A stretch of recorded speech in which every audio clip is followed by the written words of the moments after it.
ನಮಸ್ಕಾರ ಎಲ್ಲರಿಗೂ. ಕಡಿಮೆ ಸಮಯದಲ್ಲಿ ಟೇಸ್ಟಿಯಾದಂತಹ ಛೋಲೆ ರೆಸಿಪಿಯನ್ನ ಹೇಗೆ ಮಾಡ್ಕೊಳ್ಳೋದು ತೋರಿಸಿದ್ದೀನಿ. 1 ಕಪ್ ಅಷ್ಟು ಛೋಲೆಯನ್ನ ತೊಳ್ಕೊಂಡ್ಬಿಟ್ಟು ರಾತ್ರಿ ಇಡೀ ನೆನೆಸ್ಕೊಂಡಿದ್ದೀನಿ.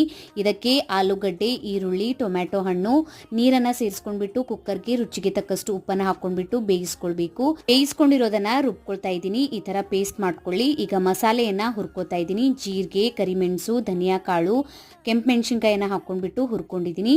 ಇದನ್ನ ತಣ್ಣಗಾಗಿದ್ಮೇಲೆ ಮಿಕ್ಸಿ ಜಾರಿಗೆ ಹಾಕೊಂಡ್ಬಿಟ್ಟು ರುಬ್ಕೊಂಡಿದ್ದೀನಿ. ಪ್ಯಾನ್ ಅನ್ನ ಬಿಸಿ ಮಾಡ್ಕೊಂಡಿದ್ದೀನಿ. ಇದಕ್ಕೆ ಎಣ್ಣೆ, ಅಲ್ಲ ಬೆಳ್ಳುಳ್ಳಿ ಪೇಸ್ಟ್, ರುಬ್ಕೊಂಡಿರುವಂತಹ ಮಸಾಲೆ, ಅರಿಶಿಣದ ಪುಡಿ, ಖಾರದ ಪುಡಿ, ನಾವು ಬೇಯಿಸ್ಕೊಂಡಿರುವಂತಹ ಛೋಲೆ, ಆಲೂಗಡ್ಡೆಯನ್ನ ಹಾಕೊಂಡ್ಬಿಟ್ಟು ರುಬ್ಕೊಂಡಿರುವಂತಹ ಪೇಸ್ಟ್ ಅನ್ನ ಹಾಕೊಂಡ್ಬಿಟ್ಟು ಮಿಕ್ಸ್ ಮಾಡ್ಕೊಳ್ಬೇಕು. ಈಗ ನೀರು, ರುಚಿಗೆ ತಕ್ಕಷ್ಟು ಉಪ್ಪು, ಕಸೂರಿ ಮೇಥಿ, ಕಟ್ ಮಾಡ್ಕೊಂಡಿರುವಂತಹ ಕೊತ್ತಂಬರಿ ಸೊಪ್ಪನ್ನ ಸೇರಿಸ್ಕೊಂಡ್ಬಿಟ್ಟು ಬೇಯಿಸ್ಕೊಳ್ಳಿ. ಭಟೂರೆ ರೆಸಿಪಿಯನ್ನ ನೆಕ್ಸ್ಟ್ ವಿಡಿಯೋದಲ್ಲಿ ತೋರಿಸ್ತೀನಿ. ನನ್ನ ಚಾನೆಲ್ ಅನ್ನ ಫಾಲೋ ಮಾಡ್ಕೊಳ್ಳಿ. ಫುಲ್ ಡೀಟೇಲ್ ವಿಡಿಯೋನ ಯೂಟ್ಯೂಬ್ ಚಾನಲ್ ಅಲ್ಲಿ ಅಪ್ಲೋಡ್ ಮಾಡಿದ್ದೀನಿ. ನೀವು ಹೋಗಿ ನೋಡ್ಕೊಳ್ಳಿ. ಇನ್ಸ್ಟಾಗ್ರಾಮ್, ಫೇಸ್ಬುಕ್ ಫಾಲೋ ಮಾಡಿ. Thank you.